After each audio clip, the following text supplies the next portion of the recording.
So I thought I would just do a video really quick. There's so much confusion on closing cost. What are closing costs? How much are closing costs? Are they 3%? Are they $5,000? Who has to pay them?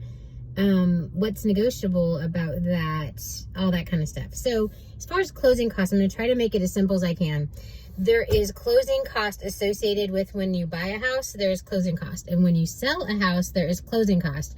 So don't necessarily take your real estate agent's price point on what those closing costs are going to be.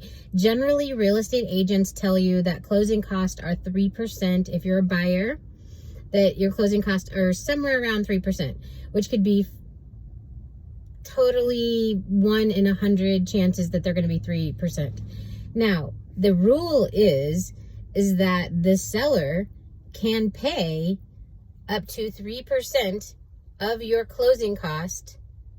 If you're a buyer, you can negotiate that in your contract if it's a conventional loan. If it's a government loan, the seller can contribute up to 6%.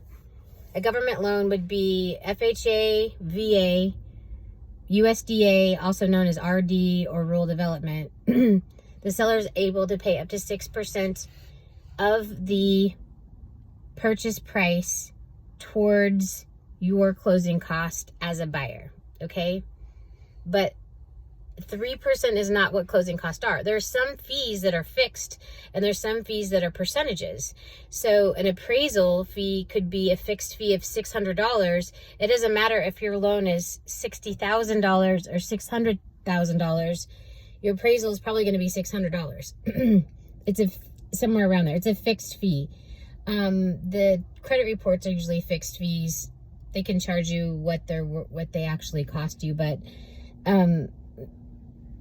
there are certain fixed fees for every, like there might be a title search and that title search is $55. The closing fee might be $250, but there's some actual fixed fees and then there's some percentages. The percentages have to do with points, origination, title insurance, insurances in general, prepayments for taxes and insurance usually have to do with the price of the house. So the closing costs are lender fees, they are title company attorney fees, and they're what you pay in prepaids to prepay your taxes and insurance into an escrow account if you have an escrow account or if you're required to have an escrow account at closing. So those are all closing costs that are associated with closing at closing.